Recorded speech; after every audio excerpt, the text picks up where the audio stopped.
आदरणीय अध्यक्ष जी, आदरणीय अध्यक्ष जी,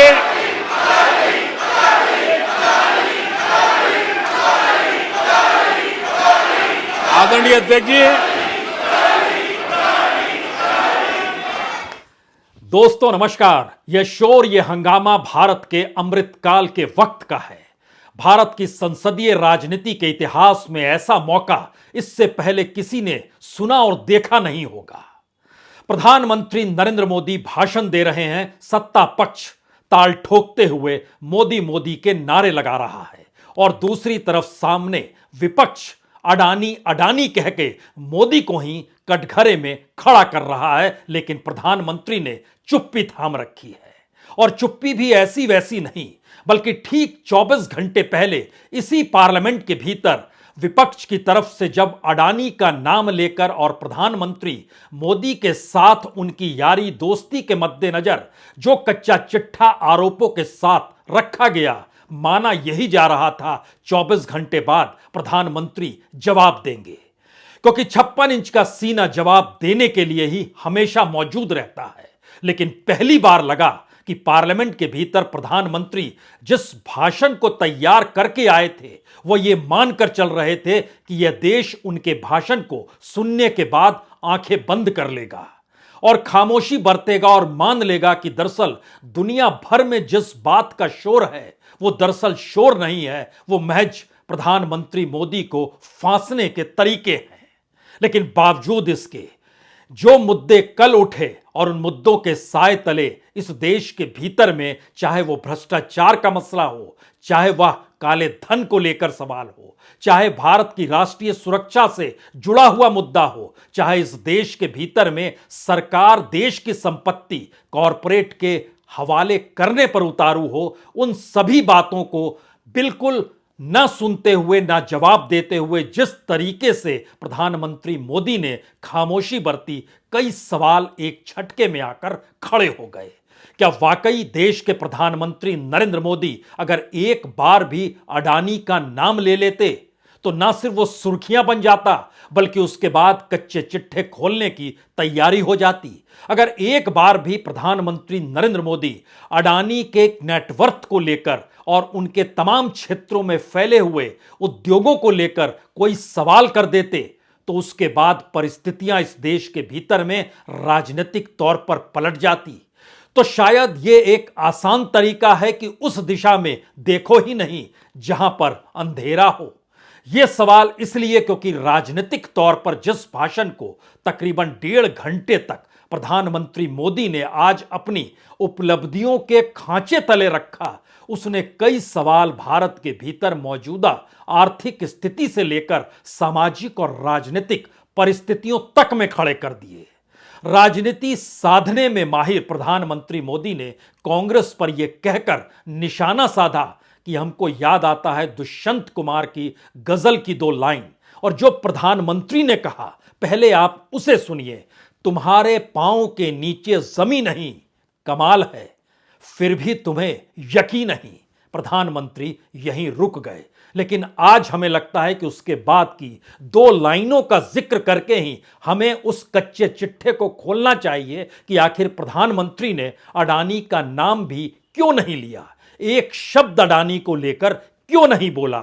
जबकि 2013 में जब उनके चार्टर्ड से घूमा करते थे, प्रधानमंत्री नहीं उस वक्त गुजरात के मुख्यमंत्री थे, तो बहुत ही शानो शौकत के साथ अडानी के तमाम चीजों का जिक्र होता था।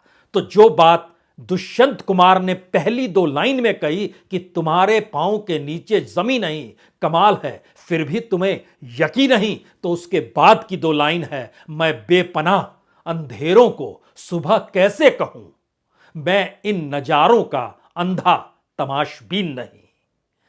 तो आप भी आज तमाशबीन मत बनिए, जरा आज उस कच्चे चिट्ठे को समझने की कोशिश कीजिए कि मौजूदा वक्त में जब प्रधानमंत्री पार्लियामेंट के भीतर यह कहते हैं कि दरअसल ईडी ने सबको एकजुट कर दिया, जो काम जनता नहीं कर पाई, जो काम चुनाव में हो नहीं पाया, उस ईडी यानी इन्फोर्समेंट डायरेक्टोरेट ने अपने तौर पर समूचे विपक्ष को एकजुट कर दिया, तो इस देश की जांच एजेंसियां करप्शन को पकड़ती है और प्रीमियर जांच एजेंसी के तौर पर सीबीआई और ईडी का नाम लिया जाता है। लेकिन सीबीआई और ईडी का खौफ राजनीतिक तौर पर इस देश में अगर विपक्ष को एकजुट कर रहा है तो फिर मौजूदा राजनीतिक सत्ता के लिए ईडी और सीबीआई का खौफ विपक्ष को जेल के पीछे नहीं पहुंचाता है, उसके दरवाजे पर खड़े होकर सिर्फ चेतावनी देता है और घंटों घंटों लगातार पूछताछ करता है। लेकिन उसका एक नजारा संयोग से आज ही नजर आया जिसका जिक्र कल हुआ था। कल राहुल गांधी भाषण देते वक्त बता रहे थे कैसे एयरपोर्ट के नियम कायदे बदले गए, कैसे अडानीज के लिए पूरी की पूरी टेंडर को उन्हीं के लिए बनाया गया और कैसे जिनके पास एयरपोर्ट थे उनको कैसे ईडी और सीबीआई के जरिए फांसने की कोशिश की गई और डराने की कोशिश की गई।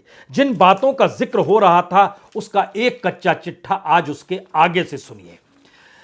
जिस जीवीके का जिक्र किया गया था, जीवीके कंपनी का जिक्र किया था, उनके वाइस चेयरमैन जीवी संजय रेड्डी, जिन पर आरोप उस वक्त लगे थे जब सीबीआई और ईडी ने उनके यहां दखल दी थी, आज वो एनडीटीवी में एक इंटरव्यू देते हुए नजर आए। जीवीके कंपनी के वाइस चेयरमैन संजय रेड्डी कहते हैं कि दरअसल मुंबई एयरपोर्ट को बेचने के लिए उन पर कोई दबाव नहीं था, ना किसी ने पूछा, ना किसी ने जानने की कोशिश की, लेकिन आज वो उस एनडीटीवी के हिस्से में आकर खड़े हो गए जो एनडीटीवी अडानी खरीद चुके हैं। और जिस खौफ का जिक्र हो रहा है वो इस खौफ को बतलाता है कि उन्हें कहने की जरूरत आज क्यों पड़ी कि हमारे ऊपर ना तो सरकार का दबाव था, ना अडानी समूह का दबाव था। तो आइए उन पन्नों को खोलते हुए आज इन बातों की शुरुआत करें कि दरअसल अपने तौर पर अडानी एयरपोर्ट होल्डिंग्स लिमिटेड के साथ जो मुंबई एयरपोर्ट जीवीके से लिया गया उस वक्त की स्थिति क्या थी।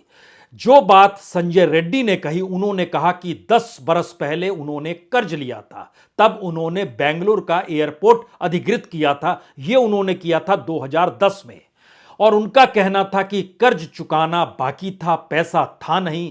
3 निवेशकों से बात हो रही थी लेकिन तब तक कोई आया नहीं और 3 महीने जब कोविड काल रहा तो बड़ी परेशानी हो गई और उस परेशानी की वजह से वित्तीय दबाव उन पर बढ़ गया। तब गौतम अडानी सामने आए और हमारे कर्ज चुकाने के लिए उन्होंने पैसा दिया और हमने उनको एयरपोर्ट दिया, कोई दबाव नहीं था। यह तो बात आज की हो गई, लेकिन जिन बातों का जिक्र है कि दरअसल जो सफाई चाहिए थी वो क्यों चाहिए थी, क्योंकि इस दौर में करप्शन के आरोप के कटघरे में सरकार है। काले धन को लेकर जो शेल कंपनियों के जरिए क्रिएट की जा रही है, अडानी कंपनी के जरिए, इन बातों का जिक्र कल किया गया, उसके कटघरे में सरकार है। जो क्रोनी कैपिटलिज्म है, जो कॉरपोरेट और सत्ता का नेक्सस है, उसके कटघरे में सरकार है। जो इस देश के सार्वजनिक सेक्टर है उसमें चाहे आप जिक्र बैंक का कीजिए या एलआईसी का कीजिए, उसके कटघरे में और उन्हें बेचना और उसके पैसे का दुरुपयोग अपने कॉरपोरेट के लिए करना, उसके दायरे में भी सरकार है। और कॉरपोरेट के साथ साथ जो कि स्कैम की बात होती रही और जिन बातों का जिक्र आज प्रधानमंत्री मोदी कर रहे थे उसकी एक हिस्से को समझने की कोशिश कीजिए। जिस 2G स्कैम को लेकर सीएजी ने 1,76,000 करोड़ की जानकारी दी थी कि इतना रेवेन्यू का घाटा हो रहा है, पहली बात तो उसके ठीक समानांतर जो अडानीज ग्रुप का जो पूरा का पूरा शेयर बाजार का घपला है वो तकरीबन 5 से 7 गुना ज्यादा है। और इतना ही नहीं, 2G 12 बरस पहले की घटना और 12 बरस के बाद 5G आता है और 5G का जो रेवेन्यू है वो सिर्फ 1.5 लाख करोड़ रुपए बताया जाता है। यानी उस समय जो सीएजी आकलन कर रहा था उससे कम 5G 12 बरस के बाद। तो स्कैम के ऊपर बैठी हुई सरकार में अगर अडानी का नाम प्रधानमंत्री ले लें तो फिर एक के बाद एक सवाल सामने आने लगेंगे। इसीलिए नारे एक तरफ मोदी मोदी के थे और दूसरी तरफ अडानी अडानी के थे। लेकिन बात उसके आगे की है। इन बातों को समझना होगा कि यह पूरा खेल कैसे शुरू होता है और किस तरीके से 31 अगस्त 2020 को जो जीवीके है वह एयरपोर्ट जो मुंबई का देता है, उससे पहले 1 महीने में क्या कुछ हुआ या 2 महीने में क्या कुछ हुआ। 27 जून 2020 को सीबीआई एक केस रजिस्टर्ड करती है जीवीके ऑनर्स को लेकर, जिसमें जीवीके रेड्डी थे और संजय रेड्डी उनके बेटे जो इस वक्त वाइस चेयरमैन, और वो कह रहे हैं कि दरअसल हमारे ऊपर कोई दबाव नहीं था। तो मौजूदा वक्त में कैसा दबाव होगा जब उन्हें कहने के लिए सामने आना पड़ा, वह भी अडानी के टीवी चैनल के सामने। लेकिन बहरहाल 27 जून 2020 को सीबीआई रजिस्टर्ड करती है एक एफआईआर जो कि जीवीके ऑनर्स के खिलाफ है, और उसके साथ ही जो मुंबई एयरपोर्ट की मैनेजमेंट है उसके खिलाफ है। और उसके तुरंत बाद स्थितियां दूसरी बनती हैं और जून के बाद जुलाई के महीने में ईडी रेड करती है जीवीके के ऑफिसेस पर मुंबई और हैदराबाद में। और इन परिस्थितियों के बीच जो आरोप ईडी अपने तौर पर 7 जुलाई को दर्ज करती है वो सीबीआई के केस स्टडी को देखकर करती है और मनी लॉन्ड्रिंग के दायरे में ले आती है, यानी अंडर सेक्शन 3 पीएमएलए यानी prevention of money laundering act के तहत जीवीके के संजय रेड्डी और जीवीके के खिलाफ और कुछ ऑफिसर्स के खिलाफ। और उसके बाद 1 महीने के भीतर यह एयरपोर्ट चला जाता है अडानीज के पास। लेकिन बात इतनी नहीं है, जिन बातों का जिक्र प्रधानमंत्री को यह कहकर कहना चाहिए था कि दरअसल आप हमारे ऊपर आरोप मत लगाइए, हम तो जब इच्छा होगी झोला उठाकर चल पड़ेंगे, लेकिन आज यह कहने की ताकत उनमें नहीं आई। उसकी वजह है, उसकी सबसे बड़ी वजह है जो पूरा एयरपोर्ट का जिक्र कल हो रहा था या डिफेंस का हो रहा था या किसी भी क्षेत्र का हो रहा है, उसके नियम कायदों के मद्देनजर एयरपोर्ट इसलिए महत्वपूर्ण है क्योंकि एयरपोर्ट को लेकर आपत्ति और किसी ने नहीं, सरकार की एजेंसियों ने ही उठाई थी। 11 दिसंबर 2018 को central public private partnership appraisal committee बैठती है। उससे पहले उनके पास डिपार्टमेंट ऑफ इकोनॉमिक अफेयर्स और नीति आयोग का एक पर्चा भी आता है जिसमें कुछ बातों को लेकर वह आरोप लगाते हैं। और आरोपों के मद्देनजर इस बात का जिक्र था जो इकोनॉमिक अफेयर कहता है कि दरअसल 6 एयरपोर्ट किसी एक को दे देंगे, नहीं, ये जब तमाम जगहों पर बड़ी मोटी कमाई होती है और अगर आप एक को दे देंगे तो वो क्या कर रहा है क्या नहीं कर रहा है कैसे पता चलेगा। तो ऐसे में नहीं देना चाहिए किसी को भी 2 एयरपोर्ट से ज्यादा। और अपने तौर पर इन बातों का जिक्र नीति आयोग दूसरे तरीके से कर रहा है, वो भी खास तौर पे बता रहा है कि आप क्यों एक ही व्यक्ति को सब मत दीजिए और 30 साल ही रखिए, 50 साल मत कीजिए। तो 2 से ज्यादा एयरपोर्ट एक कंपनी को नहीं देना चाहिए क्योंकि हाई फाइनेंशियल रिस्क होगा और परफॉर्मेंस इशू भी आएगा। किसी एक को दे देंगे तो प्रतिस्पर्धा गायब हो जाएगी। और 10 दिसंबर 2018 यानी इस बैठक से एक दिन पहले जो रिपोर्ट निकल कर आई उसमें बताया गया कि दरअसल जीएमआर तो अकेला क्वालिफाइड बिडर था दिल्ली और मुंबई का, तब भी उसे दोनों एयरपोर्ट नहीं दिए गए। तो उस आधार पे समझिए दिल्ली के भीतर जो पावर का जोन बनाया गया है, पावर डिस्ट्रीब्यूशन का, वह भी किसी एक कंपनी को नहीं दिया गया। 3 जोन में दिल्ली डिवाइड है। तो इसका मतलब है किसी एक कंपनी को आप मत दीजिए। तो भारत की जो परंपरा रही कि आप किसी एक व्यक्ति के हाथ में सब कुछ मत दीजिए, ध्यान दीजिए तो 24 घंटे पहले यही आरोप लग रहे थे कि आपने सब कुछ एक व्यक्ति को कैसे दे दिया गया। और नीति आयोग ने जो पॉलिसी थिंक टैंक के तौर पर माना जाता है उसने भी 10 दिसंबर 2018 को बहुत साफ तौर पर कहा कि कितनी तकनीकी जानकारी इनके पास होगी इसको भी तो परखिए और समझिए। तो उस पर जवाब दिया गया ये हवाई अड्डे पहले से चल रहे हैं, इसमें कोई टेक्निकल कैपेसिटी की जरूरत नहीं है, ये काम यूं ही चलेगा। तो जिन बातों का जिक्र डिपार्टमेंट ऑफ इकोनॉमिक अफेयर्स कर रहा था, जिन बातों का जिक्र नीति आयोग कर रहा था, वह धीरे धीरे सरकार तक पहुंचते पहुंचते चीजें खारिज हो गई। और ऐसा नहीं है कि काउंटर में कोई अनुभवी नहीं था, काउंटर में जीएमआर ग्रुप खड़ा था, काउंटर में ज्यूरिच एयरपोर्ट खड़ा था, काउंटर में कोचीन इंटरनेशनल एयरपोर्ट लिमिटेड खड़ा था, इसके अलावे 3 और थे। और सब चीज बदलते हुए 50 साल के लिए सौंप दिया गया। लेकिन मामला यहां भी नहीं रुकता है। सवाल पहली बार आया कि उसमें भी रियायत दी गई। कोविड काल के दौर में जब एयरपोर्ट से आवाजाही बंद थी, जीवीके कहता है कि हम इस दौर में तबाह हो गए और इस दौर में अडानी इसको रियायत देते हुए कहा गया कि ठीक है अभी आप मत लीजिए, जब पैसेंजर्स की आवाजाही शुरू होगी तब लीजिएगा। तो वह 2021 के फरवरी में लेते हैं, यानी बरस भर बाद।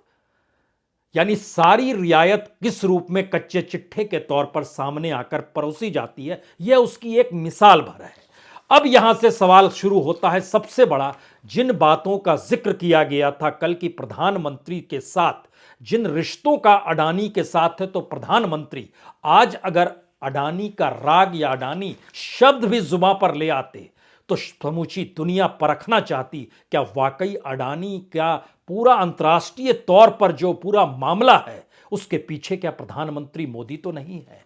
यह सवाल इसलिए बड़ा महत्वपूर्ण है क्योंकि हम जिक्र कल भी कर रहे थे, आज उसको दोहरा देते हैं कम शब्दों में कि जब मुख्यमंत्री के तौर पर हुआ करते थे नरेंद्र मोदी गुजरात के, उस वक्त चाइना, जापान, सिंगापुर और रशिया 4 जगहों पर अडानी उनके साथ गए थे। इन चारों जगहों से होता यह है कि उस देश के साथ गुजरात के आर्थिक रिश्ते जुड़ जाएं, लेकिन कॉरपोरेट के आर्थिक रिश्ते जुड़ जाएं। यह पहली बार गुजरात के मुख्यमंत्री रहते हुए अडानी को मिले लाभ से सबने देखा और परखा, और जब देश के प्रधानमंत्री बन गए तो उसमें यह सवाल आया शुरुआती दिनों में कि जापान की यात्रा जब वो अगस्त और सितंबर 2014 में कर रहे थे तो अडानी साथ क्यों थे।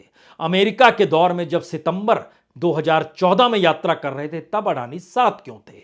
ऑस्ट्रेलिया में जो नवंबर 2014 में यात्रा कर रहे थे तब अडानी साथ क्यों थे। और अप्रैल के महीने में 2015 में जब यूरोप की यात्रा पर निकले थे, फ्रांस और जर्मनी, तब अडानी साथ क्यों थे। और जिस तरीके से ऑस्ट्रेलिया की G20 की बैठक में अडानी को इंट्रोड्यूस किया गया देश के प्रधानमंत्री के जरिए, तब अडानी की मौजूदगी और वहां के साथ रिश्ते तब क्यों थे। अब उस संदर्भ को मौजूदा वक्त में लाकर खड़ा कर दीजिए। आज प्रधानमंत्री जब भाषण दे रहे थे तो 2004 से 2014 के बीच के स्कैम का जिक्र कर रहे थे। यकीनी तौर पर उस समय को याद कीजिएगा तो कोयला घोटाला और 2G घोटाला, ये पूरा का पूरा CAG उस वक्त के जो मौजूद थे, जो मौजूदा वक्त में सरकार के साथ हैं मिस्टर विनोद, उनके जरिए उन चीजों को परसेप्शन के तौर पर क्रिएट किया गया। क्योंकि अगर परसेप्शन नहीं होता तो बहुत सारे लोग जेल में होते, लेकिन कोई जेल में नहीं है। परिस्थिति प्रतिकूल पड़ गई और मौजूदा वक्त में जो इस स्कैम का जिक्र अडानीज के जरिए हो रहा है, इसकी रकम उन तमाम स्कैम की तुलना में 5 गुना ज्यादा है। उस दौर में चाहे कॉमनवेल्थ का जिक्र कर लीजिए तो मौजूदा वक्त में G20 के दरवाजे पर भारत खड़ा है। पूरे बरस यानी नवंबर दिसंबर तक इस देश में G20 की बैठक होती रहेगी। दुनिया भर के इंडस्ट्रियलिस्ट जो G20 में शामिल हैं, जो कॉरपोरेट हैं, उनकी आवाजाही भारत के साथ लगातार होगी, इन्वेस्टमेंट को लेकर होगी। लेकिन अगर दुनिया के अलग अलग मंचों पर अडानी का मामला इस रूप में है कि भारत के भीतर सब कुछ किसी एक हाथ में देने की ताकत राजनीतिक सत्ता को होती है, तो हो सकता है कोई करप्ट इंडस्ट्रियलिस्ट, कोई करप्ट कॉरपोरेट इसका लाभ सरकार के साथ मिलकर उठा सकता है। लेकिन अंतर्राष्ट्रीय तौर पर जो छवि बनेगी उसमें सवाल यह नहीं है कि भारत इस दौर में 5वीं अर्थव्यवस्था दुनिया का हो गया।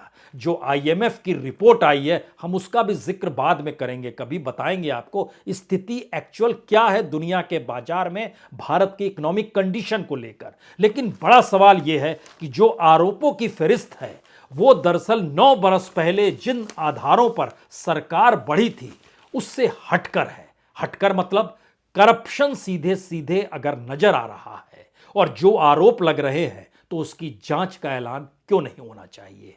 जो ब्लैक मनी जो शेल कंपनियों के जरिए निकल कर आ रही है, क्योंकि खुद भारत सरकार और प्रधानमंत्री मोदी जब कहते हैं 3.5 लाख से ज्यादा शेल कंपनियों पर उन्होंने ताले लगवा दिए और भारत में इंस्टीट्यूशंस कितना शानदार काम कर रहे हैं, तो जो शेल कंपनियों की पूरी फहरिस्त है उसके मद्देनजर, और उसमें एक शख्स का नाम जब नीरा राडिया से जुड़ा था, वो डायरेक्टर के पद पर अडानीज ग्रुप के साथ कैसे लंदन में मौजूद है, इसको लेकर भी रिपोर्ट इस दौर में लगातार फॉरेन मीडिया में छाई हुई है कि कितनी कंपनियों के साथ कैसे जुड़ाव, और इन जुड़ाव के साथ इस बात का भी जिक्र हो रहा है कि हां, अगर नीरा राडिया के समय वो करप्ट था तो अब वो ठीक कैसे हो गया, और क्या अडानी के साथ जुड़ने से सारे दाग मिट जाते हैं या फिर दाग बेहतर हो जाते हैं। ये सवाल लगातार उठ रहे हैं और उनका नाम संजय नेवटिया के तौर पर लिया जा रहा है, जो इस दौर में 124 कंपनी एक साथ SKN एडवाइजर के तौर पर मौजूदगी और तमाम डॉक्यूमेंट दुनिया भर में रेंग रहे हैं। तो सवाल